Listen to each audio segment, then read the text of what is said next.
Gabby, what was your story, your life like when you first came to the Youth Power Group? Well, first of all, my family, my dad and my mom never were there for me. So because of that, I started feeling like I wasn't a nobody, like nobody valued me, like nobody loved me. After that, I started having low self-esteem. I didn't think I was pretty or I could do anything. I couldn't achieve nothing I just wasn't anything. I felt miserable. Like I just wanted to die. Like nobody wanted me. I felt like unworthy, useless. It So both your parents were not there for you, or one of them wasn't there at all? No, none of them. None of them. So you grew up almost by yourself. Yes. Okay. So how did that make you feel? Made me feel angry. Made me feel hatred against them. Like sometimes I would feel like I would just want to kill them. Like I didn't want them there. I would see them and I would feel angry, frustrated at them. It was like I didn't want to see them at all. And that led you to do what? I started cutting myself. The first time I started cutting myself, I was about 10 years old. 10 years old. So did you see anybody doing that, or just came to your mind to hurt yourself, to vent that frustration? How did that happen? I was just at the store and I saw one of those things that you grab to tie down the bags, and I just peeled off what was supposed to be protective, and I grabbed the metal and I just started cutting myself in the knee. And it was like really deep, and I don't know why, but it made me feel better. I thought it made me ease the frustration that I had, the anger. So for how long did you do that for? Probably like I was until 13. So 3 years, right? So was it constant, the cutting? Yes, it was constant. It grew more constant after I got off a relationship that made me feel more ashamed of myself, more down of myself. Because of that problem with the family, you looked for appreciation from other people, and you got frustrated as well. That led you to cut yourself even more, and that wasn't solving the problem. You still felt frustrated, void, empty, and etc. Yeah, it just made me even feel even more worse, more worse after that. It never helped. No. Okay, thank you. Stand here. So your name and your age. Raquel, 22. Okay, so what was your life like when you came first to the YPG? My life was bad. I was depressed. I hated myself. I had hatred towards some people. It was bad. It was like I felt like I didn't even love myself. I felt like I didn't have love for anybody else. And why did that happen? Why were you feeling like that? I started feeling like that because I was in a relationship, and the thing is, I guess everything was good until like the person I was with cheated on me. So that caused me to get depressed, hate myself. I'm like, because I would think, why, you know? And because of that, I did worse things. I started going to like clubs, started drinking, and I was like, oh, you know what? I want to feel love, you know, like be in love again. So I was like, why not be in a relationship? So I got How long were you in that first relationship where you got hurt? about 9 months. Yeah. So you're saying that you gave yourself entirely in that relationship, and the person messed with you. Yes, that's exactly what it was. So then, as thinking that you should do something to ease that pain or let go, start going out, having other relationships, and what happened? Did it change? No, actually, it became worse. I was at a place where I would have never thought I would be. Like, I got in the next relationship, which just it became worse, and the situation became a lot worse. That's when I started hating myself. Like, why did I do that? Or I couldn't believe it. So When you first came, you full of hatred and etc. What other feelings did you have inside? Suicidal thoughts or emptiness? I don't know. Bad thoughts. What else was there? well, not suicidal, but yeah, I guess I was empty because I felt like if he had left me, then I didn't feel love. So you got really disappointed at that person. Yes, I did. Did you used to cry a lot? Yes, I used to cry a lot. Yeah, and because I used to cry a lot, like that's what made me like go out and drink a lot, and that made me cry more. So yeah. Okay, thank you. Your name and your age, please. My name is Javier, and I'm 24 years old, and my testimony is based on drug addiction.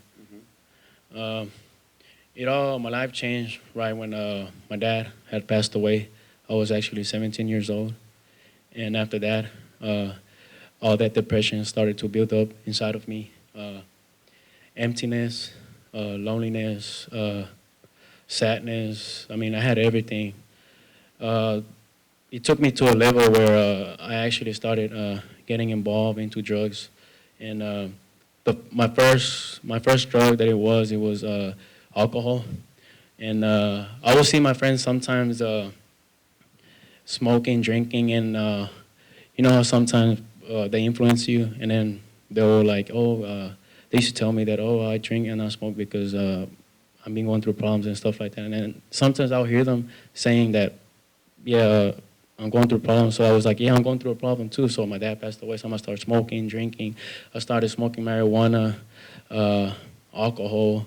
And it took me to the level two. I started going out to the clubs, being aggressive. There'll be sometimes I'll be drunk, I'll be at home, and I'll physically hit my mom. We'll get into arguments. But your dad wasn't there anymore. Didn't you have the support from your mom? Yeah, well, she didn't support me as much as my dad, that's why.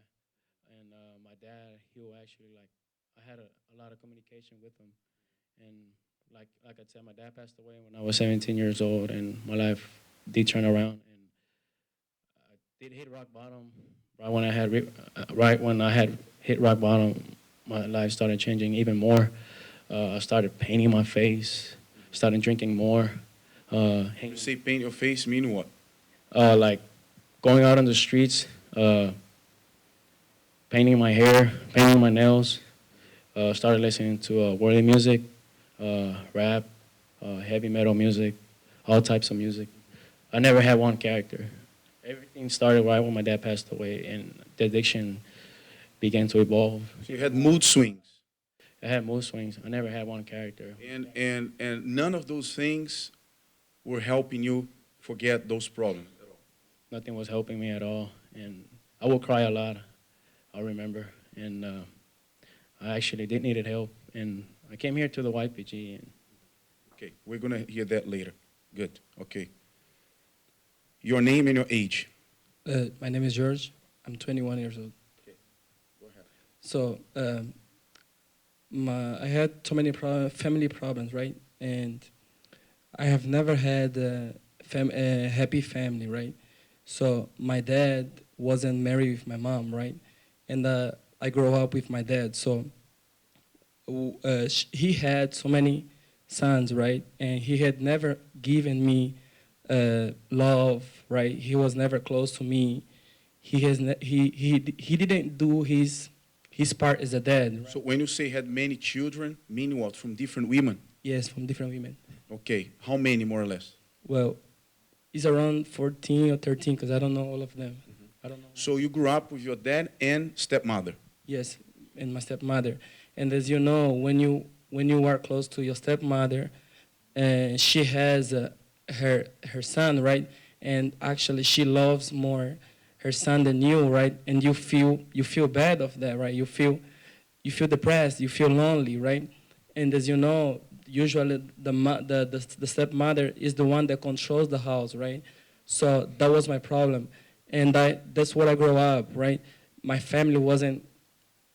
They did help me, right? They paid my school, but that was enough. They didn't give me the love, right? As a son, right? So That was one of the worst one of my testimony. So they helped you financially, physically, but the support, the love, the care wasn't there. Because of that, how was your behavior? How was your life? How did you feel? Because of that, what I did, I started going to club, having many different relationships with girls older than me, younger than me as well, and I was destroying myself, right? My character, right? I used to lie a lot because of that. See, if my parent can teach me something important, right? He doesn't give me good example, right? So what I'm supposed to do, I was doing that, clubbing, partying, going to relationship, different relationships, right? And that was killing me. I was destroying myself. How did you feel inside as a person, as a son, as a man? Well, inside, right, I was depressed, but outside, I was showing that everything was okay with my clothes, everything was fine. But inside, I was depressed, empty, right? I didn't have anything to give to people. That was my problem. Okay, good. All right. Last one, your name and your age. Saul, 24 years old. So tell us your story. So before coming here to the YPG, I was in a relationship like for 2 years and a half. And for me, that relationship, that girl that I was everything for me, you know. Was planning on having my kids with her, building a home. I started that relationship when I was 17 years old. We split up like 19. So she cheated on me with her ex, and that for me, I couldn't take it, you know. I'm like, no, I love this girl, and now she did that with me. So she did that, and because I was by myself there, I'm like, I couldn't care less about life right now. I had my mom, my dad, they had their problems, but I'm like, me, it's over for me. I had my apartment, car, I lost everything just because of that. I started being really depressed, really empty inside of me. So by the age of 19, you already had your car, your place, you're doing good. Because of that bad relationship led you to depression, you lost everything. Everything. My job, I couldn't work just thinking about that, like, no, I had to get her back, or I was really nervous, no. I was really anxious. So after that, I got really, really angry towards just the world in general. My mom used to come and talk to me, my dad, my brother, my family, everyone, like, no, listen, there's a way out, but like, you don't know what I'm going through inside. You cannot tell me what to do or this or that because you don't know what I went through. I was really proud of myself, right? I didn't want to listen to anyone. So after that, I started going clubbing. Friday, Saturday, Sunday, I used to go clubbing. Started drinking, started smoking, and really aggressive towards everyone. Tell me about the depression. How was your life daily? No, as a depressed guy, that depression inside of you, how did you feel? I was depressed because that was my whole dream, right, to build family. So after that, every night, I just was thinking about that girl, about the problem. Only slept 3 hours every night, or sometimes I would just 2 hours cry at night, every night. And I was like, no, I just wanna die. So your focus was on her. If you weren't with her, you just wanna die. Yeah.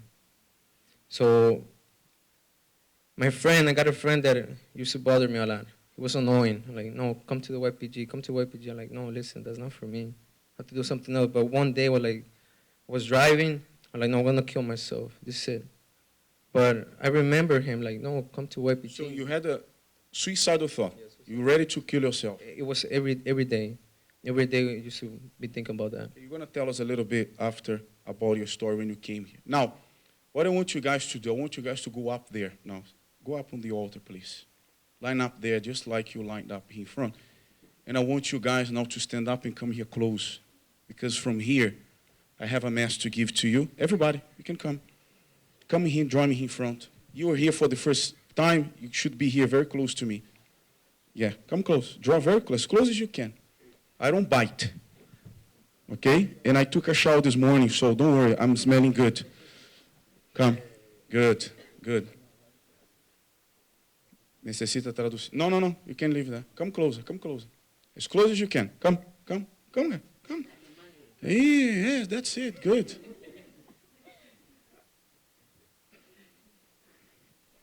Can you anyone tell me here something in common in these life stories here that you heard? Anything that stuck to your mind?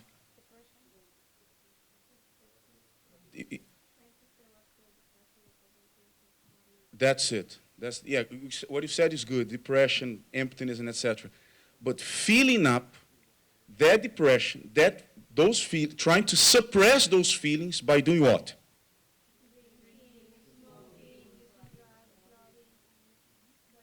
That's what I want to. Because probably when you heard them saying, you're probably like, well, what is wrong with clubbing? What's wrong with drinking? What is wrong with listening to this or to that or doing this and that? It's not about if it's wrong or right. What are the reasons why you're doing those things? Are you understanding? Yes or no? So, I want you to tell us briefly now who you are today. Okay? Who you are today. Because now they know how you came to the YPG, how your life used to be. Now I want you to tell them briefly how it is today and what you had to do to make those changes and be who you are today. Okay, so my friend invited me. I didn't want nothing to do with the youth group. Like, that's not for me. I already had my life. I thought I was old already. How old are you back then? 19. 19, 30 years old. Yeah. That's the mentality of many young people, probably some of you here. When you invite someone to come to the YPG, they say to you, they are what? Too old. There is something behind that thought. Listen to me. There is something behind that thought, which is not good. Because how can you be old if you're only 19? You're not old to do all the things that you did before. But to come to the YPG, you are too old. You accept the invitation, you came. What did you have to do to change? Okay, so when I started coming here, I remember it was only 10 youths. I'm like, this is so boring. But I wanted to change. Because I used to go clubbing, supposedly having fun, but it wasn't working. So I was asking myself, there has to be another way. There has to be something else, because how can people live like this, being empty? I started coming here, started hearing what the pastor was saying there, and everything he said, like every Sunday or Thursday I used to come to the meetings, it was like just for me. So he was talking about relationships, letting go of friends, bad company. But it's not that friends, it's because sometimes we're so sad or depressed, we need friends. I got friends now, true friends here. I had to let go of my friends that used to take me to clubbing or that reminded me of that relationship, like it's over. I want a new life. I want something new, something different.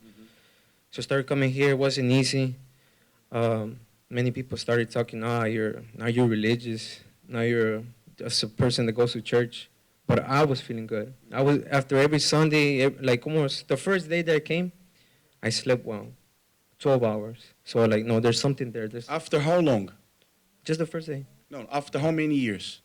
You couldn't sleep. It was for 5 months. 5 months you couldn't sleep well. You came, received a prayer, a word, you slept like a child that day.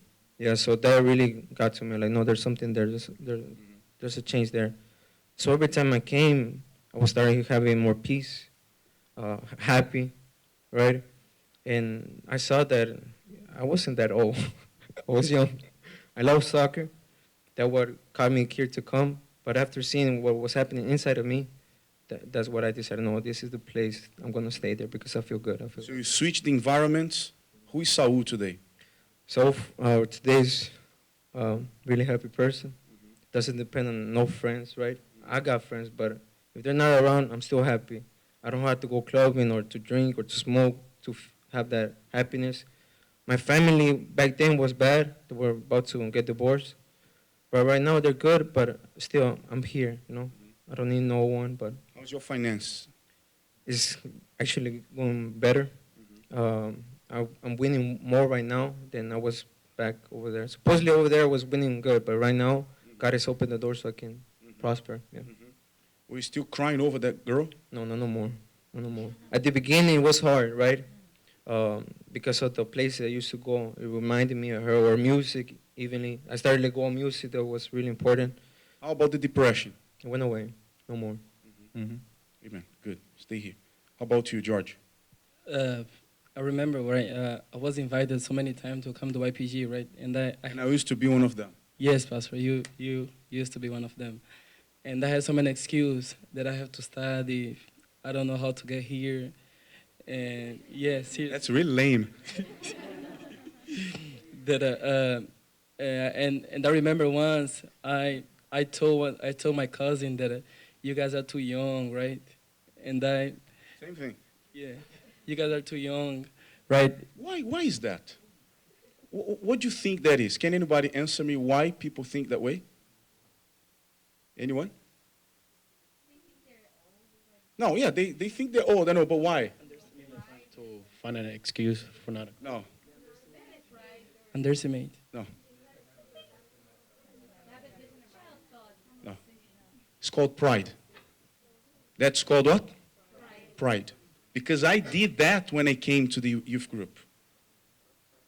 I wasn't born or I didn't grow up in church. I came to the church, the youth group as well. I was 19. When people invited me and my sister, we hated that. Hated. I was full of pride, full of myself. I don't need this group. This is boring, like he said. These guys, what did they do? They do nothing here. But there was the curve I was wearing, right? Every night when I go to sleep, or every time I look in the mirror, that mask falls. And then I see the true self there. So one must be what? Humble. Especially us men, right? I can say that to men here because I'm a man, you know. But like these guys are very humble to come here and give this, say, yes, I used to cry, I was empty, I was depressed. Yes, that was it. Because behind that tough appearance, someone is broken there. Or without hope, without direction. Right? Then you accept the invitation came. What did you have to do to change? Quickly. Well, I remember you told me that if When you came, you were in a relationship, if I'm not wrong. yeah, I was in a relationship. How old were you when you came? I was 19. How old was the woman you were with in the relationship? She was 31. 31. Now, don't laugh. Because this is exactly what he inherited from his dad. The same evil spirit that was in his father. How many women did his father have? Around 13. Was passing on to him. Sometimes you look at your parents and you say, I'll never be like them. When you see, you're just like them. That's what happened to me. When I look at my father, I said, I'm not going to be like my dad. I used to hate my father. And I was becoming just like him. You didn't like what your father was doing to you and to the family, but you started doing the same thing, right? You came to the youth group, you had a relationship. I want you to be brief. What are the things you did to turn those situations around? Well, Pastor, first I had to change my phone number, right? But before I changed my phone number, the girl that I was in a relationship with, she gave me $200, right? She told me that I'm going to give you $200 so you can become, right? She was planning to come here as well. I was, wow. So I was confused, right? But inside of me, I didn't want to change, right? I want to change because I knew that the life that I was going to. Okay, what did you do? I want to know. Okay, I changed my phone number, right? Why? Because she was calling me all the time. All right. So you cut right by the root. And I changed my phone number. So, and one of the things that motivated me to do more was that the guys from YPG, they accepted me the way I was, right? Nobody judged me. Nobody told me anything, right? They were close to me, talking to me, right? That motivated me more and more. So I knew that I didn't need the friends that I had, right? That I could count on them, even though some of them were younger than me, right? But I didn't have this proud anymore, right? So I decided, okay, I'm gonna do it. And then you told me that if I wanna change, I have to let go of girls. I had to stop partying, clubbing, and the friend that influenced me to go to club and So stuff. I told you that blatantly, just like that. Yeah, you told me that. And you didn't get upset with me. Well, you know, Pastor, in the beginning, I did get upset, right? I did. But you were honest with me. So if you want to, so do it. If you don't want, it's okay. You decide. And I did. It was hard. It was really hard. And I did, Pastor. And who is George today? Today, man, I can. I don't need friends. I don't need dad, right? Even though my dad do some stuff, right? I don't feel, You forgive him. I do, and I love him. I pray for him, and I know that one day he's gonna do fine, right? He's gonna be better. And today I'm willing to fight. Right? I'm moving, I'm learning, right? I have new friends, and I'm happy with them, right? And today I'm happy. I'm not depressed anymore. I don't need to grow to spend time without friends, without dad and family. I'm okay. I'm still happy, and today I'm better than who I used to be. Amen. Good. Great. How about you? Okay, I remember my mom and my sister handing me an invitation. Because you have an O right on your forehead. I remember my mom handing me an invitation, and my sister. So mom came first here. My mom came first, and my sister, and they told me that they had spoke to a guy, which is that guy over there against the wall, Marcos, had told them that they had the YPG, and then they had soccer. And when I heard soccer from my sister, I was like, I'm gonna go give it a shot. I mean, I want to go play. And then from there, YPG, whatever. Soccer, good. And then when I saw the guys, I was like, I mean, they're not my age. Like George and Saud said that they were too old, and I was like, man, I'm too old. I'm 22 years old, and I'll hear those. I thought they were kids because they looked like they were 14, 13. Well, I was too old. I was like, I'll see them. They were like, YPG, and I was like, this is not for me. But Guillermo was there. Guillermo, how old is Guillermo? 26, 25? 25. Yeah, no. Did you think Guillermo was a kid? I think he wasn't there yet. I don't think he was. Yeah, but I'm 24, and like I said, they gave me an invitation. I accepted it.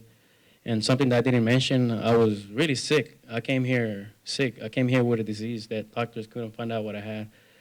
I would feel pain daily. It was a chronic pain. And actually, I needed help. And sometimes I would talk to Pastor Luke, and I would talk to the other pastors. And What did you do to change your life? well, what I did to change, I made a decision to let my friends go.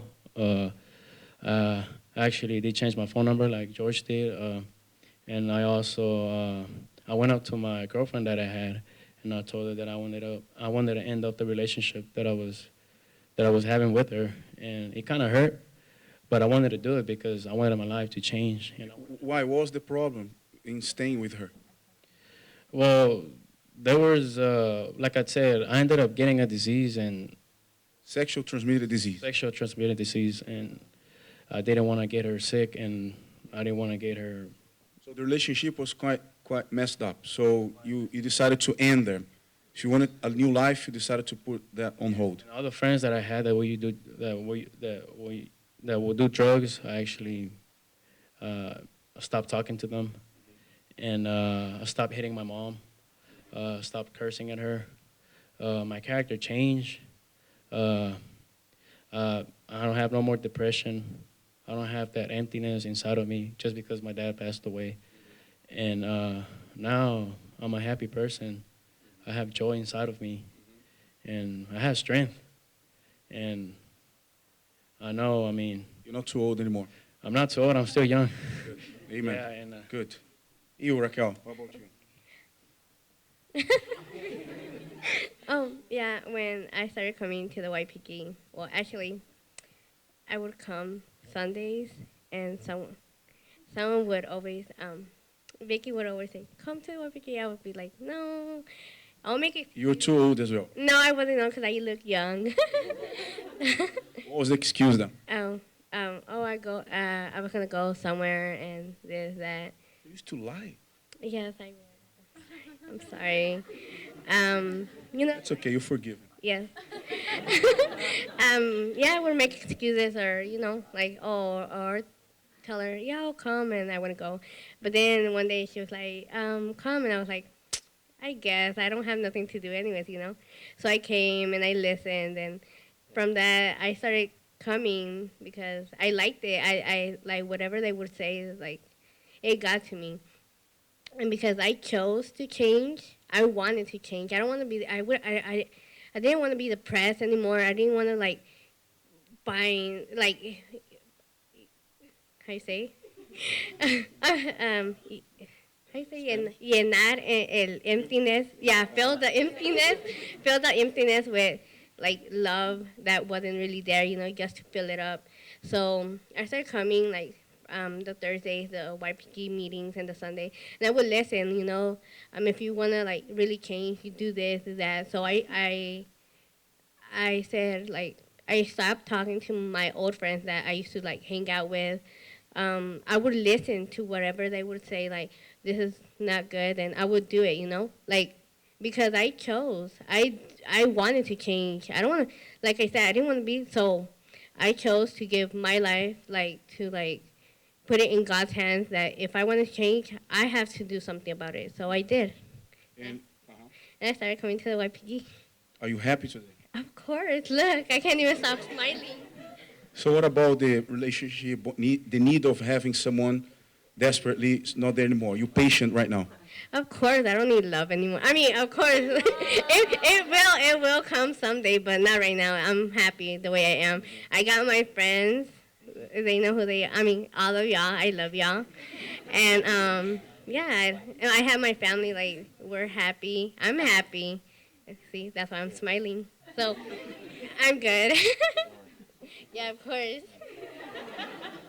How about you? Well, when they started inviting me, I remember people would come running after me. I would tell my mom, "Oh, mom, let's go," because they're already coming after. They would get so annoying.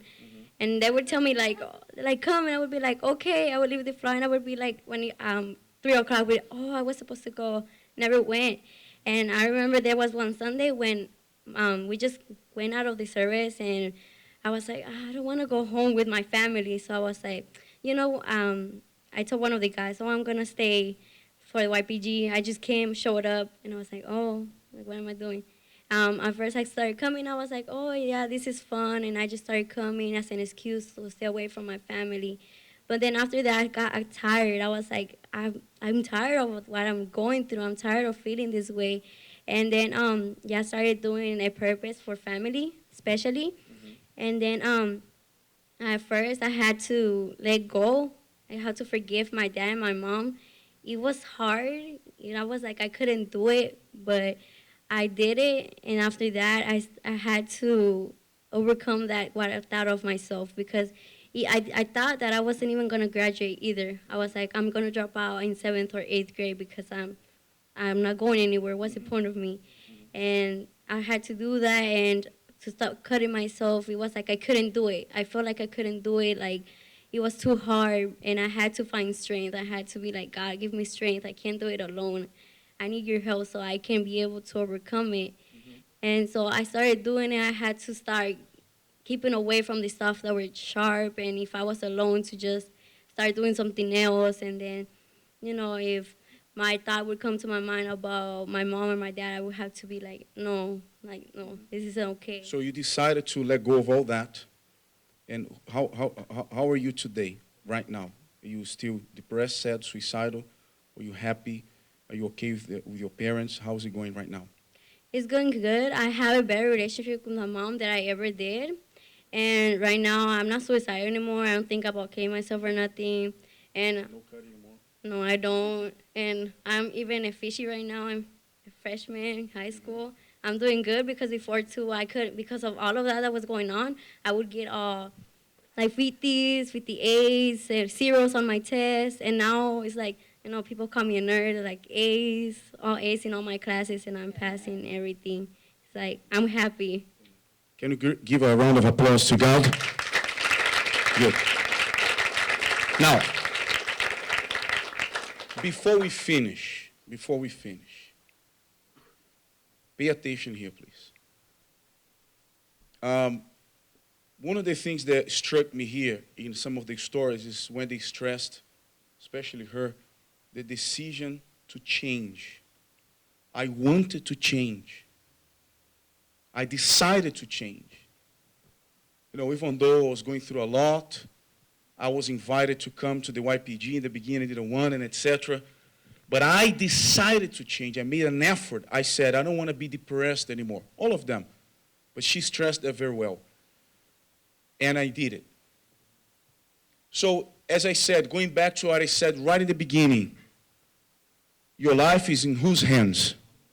Your hands. Your hands. You can just walk away from here today, never come back, never try, never put effort, or remain the same, or keep coming and remain the same. It's your choice. It's your decision. Or do something about the problem, because all of you here, you're different from each other. You have perhaps similar problems that they have, but not the same. Or perhaps you're going through something that is completely different from what they went through. But the whole idea here is what? Is what they had to do to change. To take life more seriously, make certain decisions. Oh yes, you have to. There's no way, friend, listen to me. There's no way for your life to change dramatically if your decisions and your actions are also what? Dramatic. That's it. No, I want to change, I want to move on, but I want to keep these people here with me. Can they come with me, these two here? Because, you know, we grew up together. We do things together. I want to take them with me. I want a new life. I want my mind to be clear, clean, cleansed from all from the past. But I like these places where I go, this music that I listen to, the things that I do, and etc. You want to move on and keep yourself attached to certain things that will not help you. That's impossible. It is all or nothing. Pay attention to me. It is all or nothing. It is not 1%, 50%, 90%, 99%.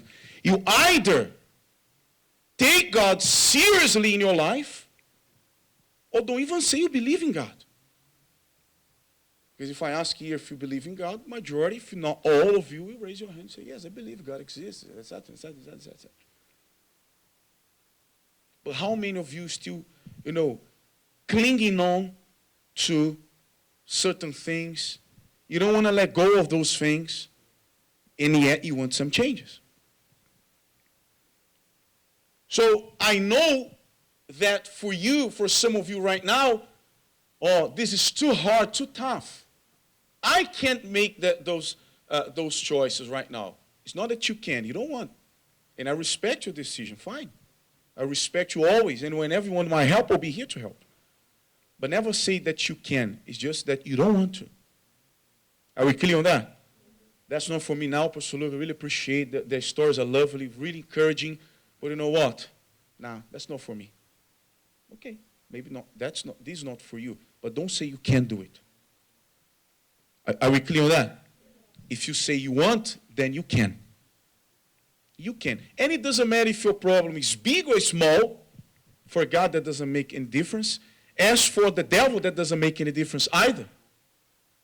Oh, their problems are really big. No, my life is not like that. Oh, these guys are really messed up. No, don't judge them. Judge yourself. Look at your life and see, because your problem before your eyes might be small, or theirs too big, or yours too big and theirs too small. Maybe you say, no, Pastor, my problem is way worse. I don't think my life can change. No, there's no such a thing. It all comes down to your decision. There's a verse that I prepared. Can we show the verse here? Display the verse. It's the very last slide. Thank you, guys. I appreciate your testimony, your help. I want you to read with me this verse on the screen so we can make a final prayer and finish. This verse, I could say is this whole message condensed in one. It's on PowerPoint, the very last slide there. It's a black background with the white letters there. Okay? It is the whole, well, you have to maximize it, please. Here, so they can see it. Full screen, please. Yeah. What does it say there?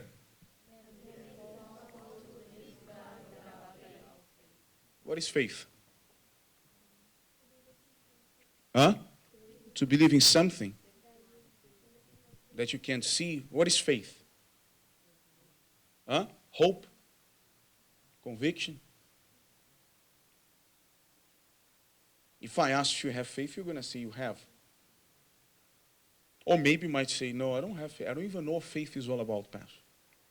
I tell you, friends, everyone, regardless their background, their age, their color, their race, is born with faith.